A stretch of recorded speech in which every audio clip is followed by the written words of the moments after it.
But let's begin this broadcast with key budget takeaways. What's in this budget for you? Well, the tax slabs have been rejigged. Now you pay less tax if you agree to forego exemptions that you get.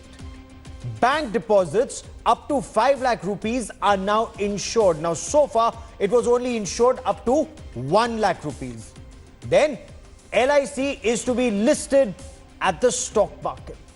Government to sell off a part of the stake. There will also be a simplified GST regime from April 2020. The dividend distribution tax has been axed. Now, fiscal deficit, it's rising to 3.8%. The nominal GDP growth is estimated at 10%. What is Nirmala Sitharaman, the finance minister, saying? India is the 5th largest global economy. Now, customers can choose power companies. Nirmala Sitharaman has also said that farm income will double by 2022.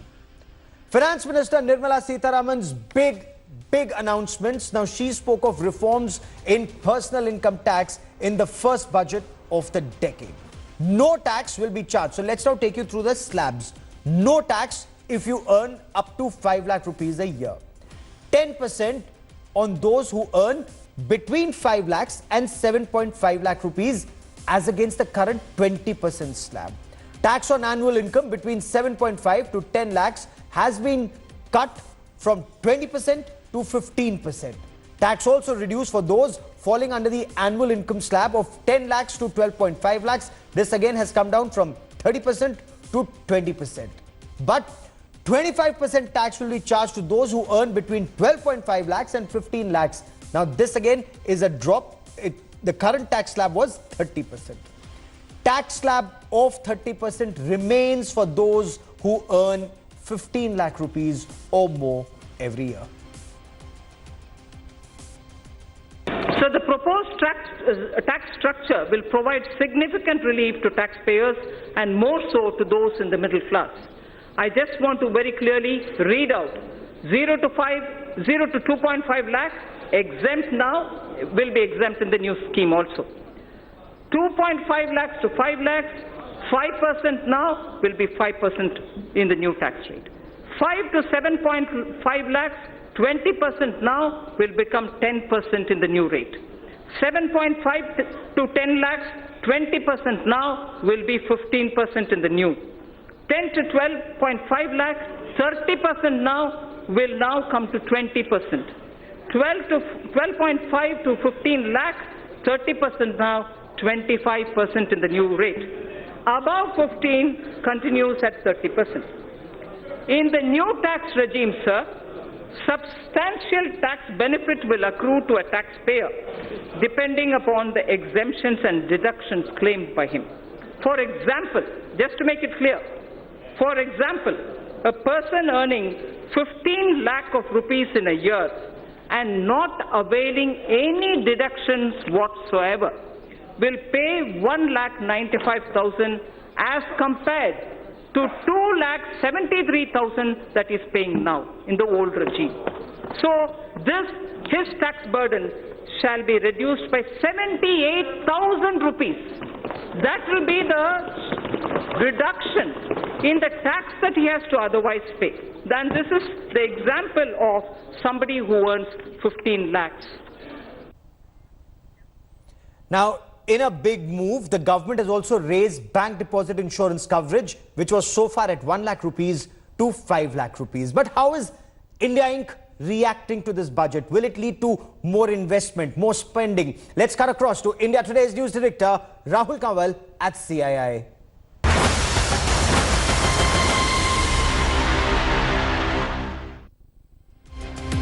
Stand up.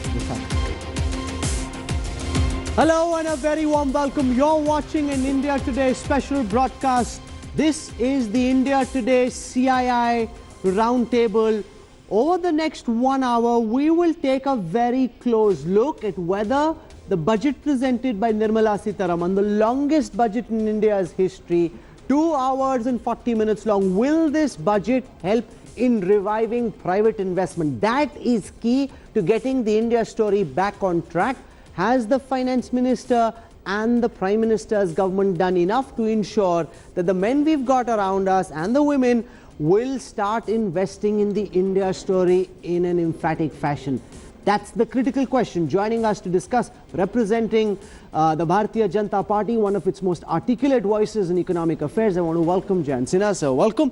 To my right, Manish Tiwari. He's been out with a sword fighting on behalf of the Congress, going after the budget and saying it isn't doing enough. Sir, welcome. Great to have you with us. To his immediate right, we've got Vikram Kirloskar, President of CII. Sir, great to have you with us. To my left, TV Narendran from Tata Steel. Suman Sinha joins us from Renew Power. Thank you to all our guests. I'll start with you, Jayant Sinha. You've had an opportunity now to look at the broad strokes contained in this budget. Explain to people sitting here and those watching why you believe this budget has done more than what was required to get private investment back on track. No, it was the longest budget, as you're pointing out, Rahul, for a very good reason. Because it's meant to be a feel-good budget that addresses the concerns and needs of all the various stakeholders. And if you go through the budget in detail, you'll find whether it's farmers, whether it's the youth, whether it's women, whether it's the urban middle class, whether it's investors, every stakeholder has had their pain points addressed in a very substantive way. I want to highlight 3 or 4 things that I think are particularly notable that your viewers should take account.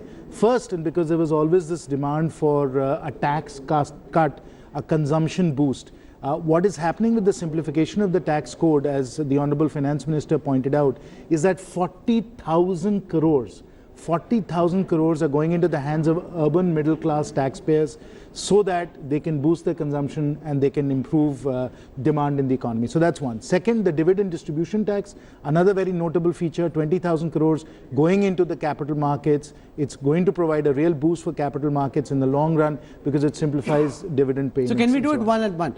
First, you said that the income tax regime has been simplified. More slabs have now been created. The tax consultants at Deloitte we spoke to said if you take away exemptions and then compare, people will be left with just a couple of thousand rupees each. The finance minister on a salary of 15 lakh rupees referred to 78,000 rupees, but that's only if in the previous regime that particular taxpayer wasn't availing any of the benefits, which naturally, whether it's on housing, whether it's on insurance, most people would have been. So you incorporate those and suddenly it doesn't seem as big a cut as it would have been. No, that's not right, Rahul, because the Honorable Finance Minister, after having gone through all of those exemptions and deductions and everything else, all the fine print, all the detail, still came up with a net loss to the government of 40,000 crores. That's real money going into the hands of taxpayers, and so that is going to provide this big boost. The 20,000 crores, as I said, the dividend distribution tax is very powerful. The listing of LIC, I think, is another very strong signal. So let's deal with dividend distribution tax. The markets at the end were almost 900 points down, from 700, 600, 400, 500. So if dividend distribution tax was a move which was done with the aim of reviving stock market sentiment and getting more foreign portfolio investment in, it doesn't seem to have had that impact, at least on budget day. You can't, sort of come to a conclusion based on one day. Remember that the Dow lost 600 points on Friday, so the markets were just dealing with absorbing that.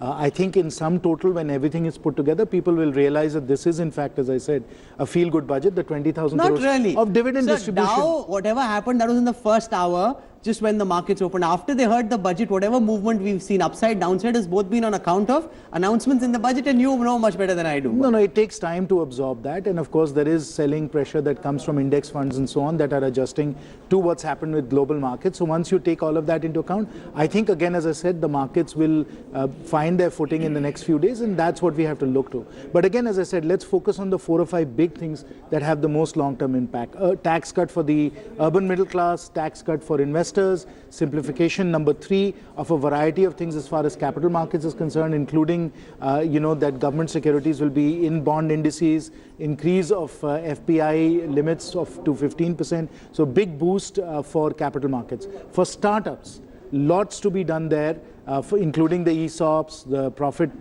tax reduction that has now been included and will go up to 10 years. That's a very big one. LIC, as I've already told you, the very fact that insurance cover on deposits, which was 1 lakh, has gone up to 5 lakhs. That's pretty significant. Yeah. And that's important because if your bank goes bust, earlier you were insured only to the extent of 1 lakh rupees. Now that's been taken up to 5 lakh rupees. Vikram Kirloskar, would you accept that at least there's nothing negative there? Now, whether they've done enough or not is something you can argue about. Naturally, people would never be fully satisfied. But that being said, there is nothing for the industry or for the common man to be looking at negatively.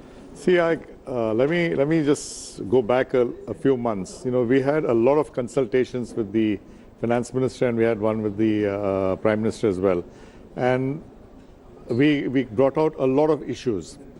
I think the budget speech has probably got a little long because she's addressed a lot of the concerns. I think almost everyone who was there in our meetings and all the issues that were brought up, they were addressed in one way or the other. So I do appreciate that. I think the speech was long, but the concerns were certainly addressed.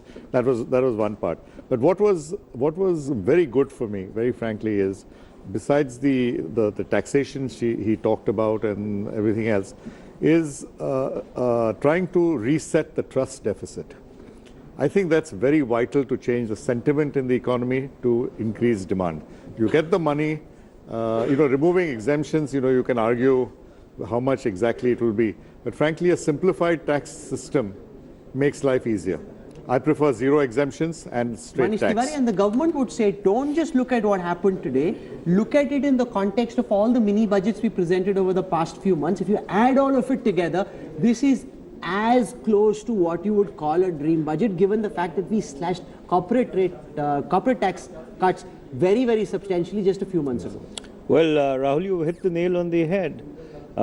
There's a certain sacrosanct to the entire budget process. So you cannot have a budget and a budget 1.0 and a budget 1.5 and a budget 2.0 and a budget 2.5. So therefore, that essentially takes away from the entire sanctity of the budget. But, if you step back and look at it, even by the finance minister's own previous recorded grandstanding, this particular budget really took the cake because she went on for 2 hours and 40 minutes, which by any stretch, as you said, was the longest budget speech that we've had in the history of our republic. But essentially, what the budget fails to do is that you are trying to apply a very normative economic palliative to what is essentially a political problem. And the political problem is that with the kind of political discourse you have in the country, you cannot have economic development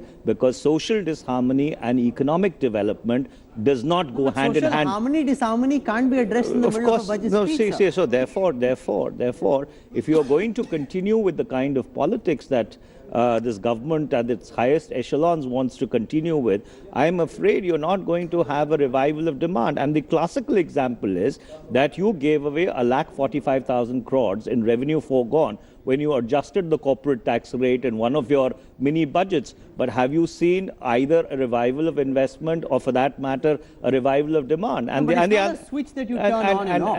And the answer is that at least you would have seen some green shoots of it, and those green shoots are not visible at all. And in terms of simplification, allow me to complete, in terms of simplification of the tax regime, I think you've ended up complicating it even further, because earlier, you had 3 tax slabs. Now you've raised them to 7. So, for example, if somebody was in the 14 lakh bracket this year, moves to 15 lakhs and moves back to 14 lakhs, you're dealing with a whole range of nightmarish regulatory and compliance issues. So therefore, in a sense, the reason why the markets have reacted so negatively to the budget is, A, it has not done enough in terms of putting India's economy back on the revival path. And 2, most importantly, I think a lot of grandstanding has really left it to the states, to pick up the ball. And in the kind of very bitterly contested federal relationship that we have, I do not see the states really picking up the ball on that. TV Narendran, credit offtake is at a historic low. Private investment is at a historic low, which is why we've got all of you over here. Do you believe this budget does enough to get India Inc. to start investing more aggressively in the India story?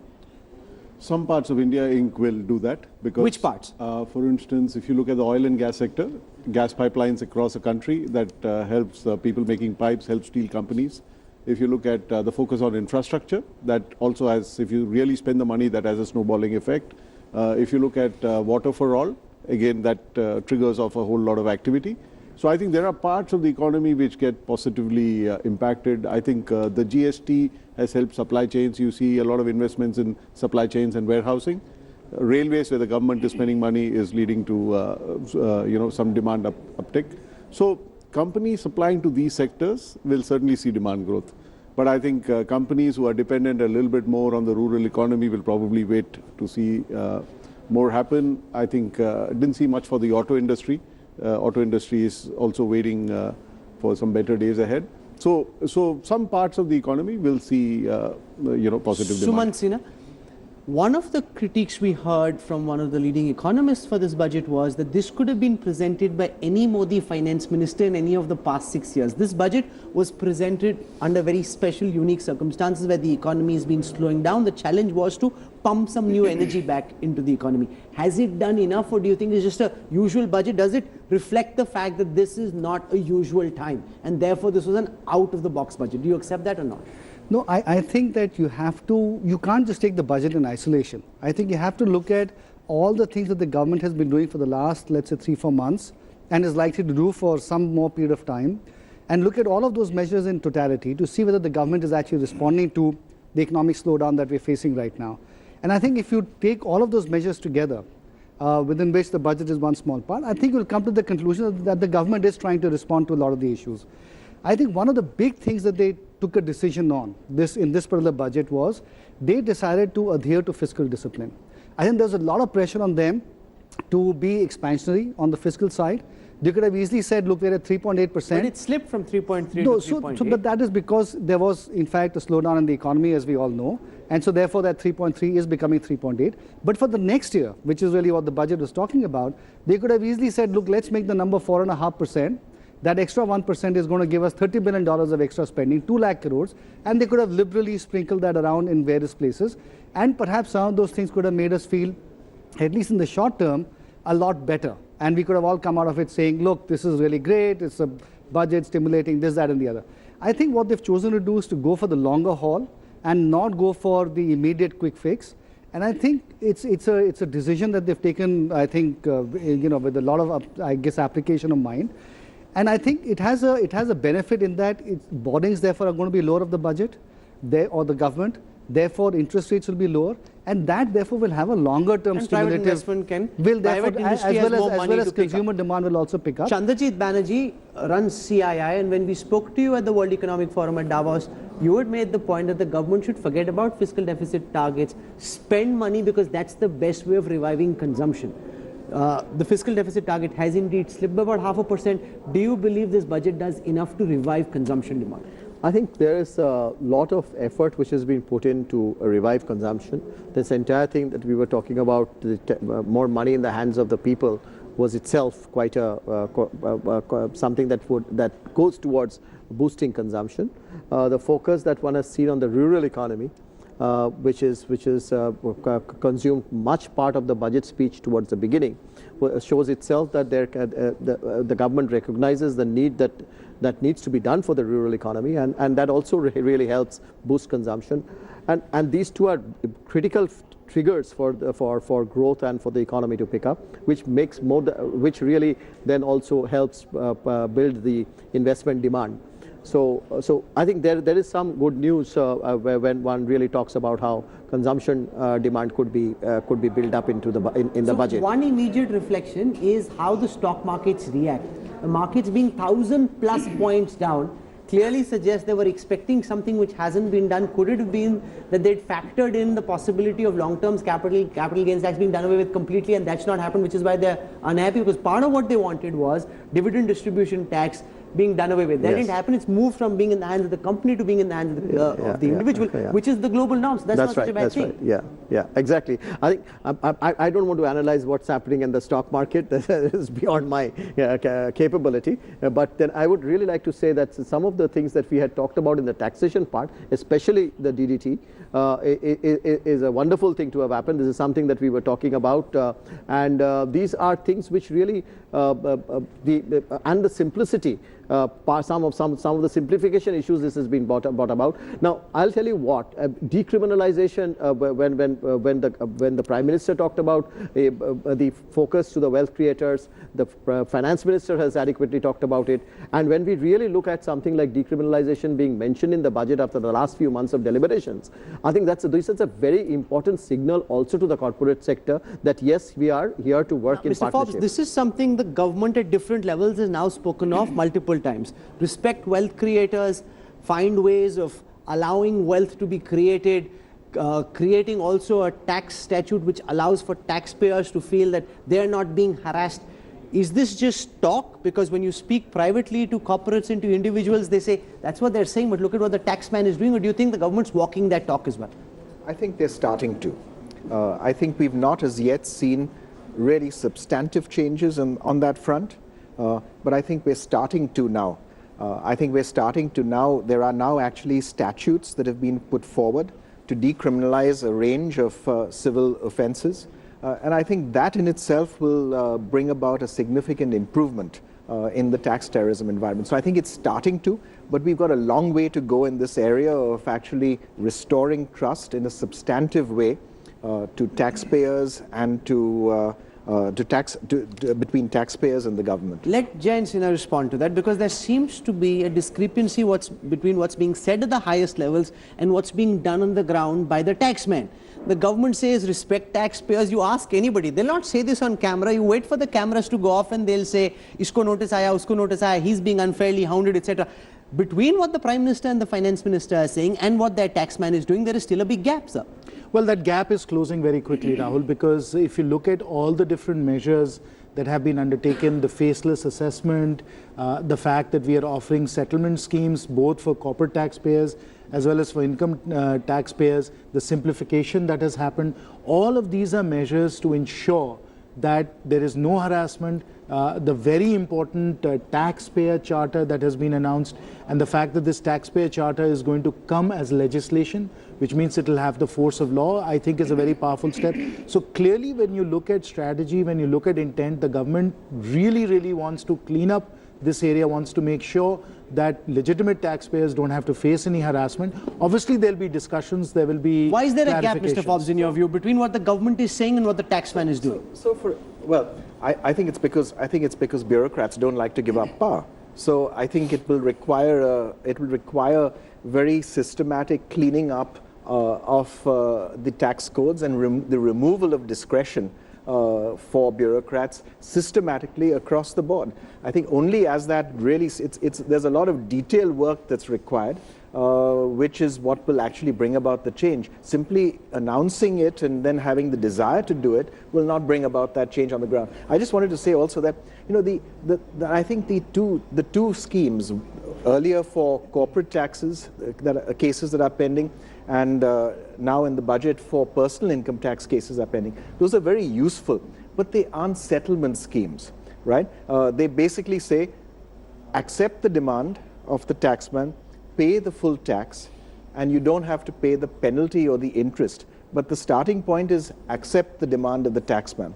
If you don't accept the demand of the taxman, there's no actual settlement involved. So there's no actual sitting down and saying, let's settle what the demand is, and then move ahead. The government is now putting a lot of the onus on India Inc., saying that we've slashed corporate tax rates. Now India Inc. needs to step up to the plate and start investing in the India story. Private investment still at a historic low. Do you, Mr. Kirloskar, believe on the back? Because a lot of people are waiting to see, dekhte hain budget mein kya hai, then we'll decide. Do you see India Inc. now invest aggressively in the India story?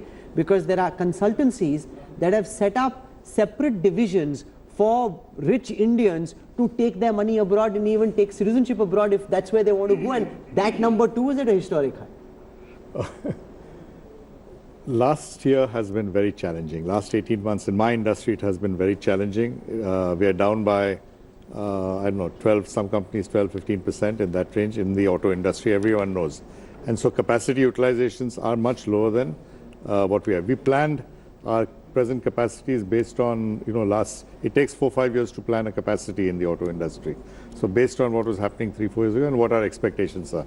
So to suddenly increase capacity in this industry when in the current situation without filling up what we have is not a viable issue. Okay, so you're talking about the auto sector. I'm just talking about the auto sector. But zoom up, helicopter shot, if I macro. zoom up and I go up to this corporate tax issue, corporate tax reduction, we are now more competitive with the rest of Southeast Asia on corporate tax, especially new companies. And I think you will see a lot more new businesses who will open up or start new factories in India. I know in people I know who've decided to invest here rather than Bangkok or rather than Thailand or Indonesia because of the change in corporate tax. But I think you'll start seeing those in the next few months. Manish Tiwari, one of the things from the opposition's perspective is when things are already as badly off as they are, the only way really is up. So the economy is likely to bottom out either in this quarter or possibly the next, and from there things are only likely to get better. Well, Rahul, if the economy bottoms out, whether in this quarter or the next quarter, we would be the happiest people, because eventually we do not believe in doing politics at the cost of the economy. But let me challenge one or two fundamental assumptions.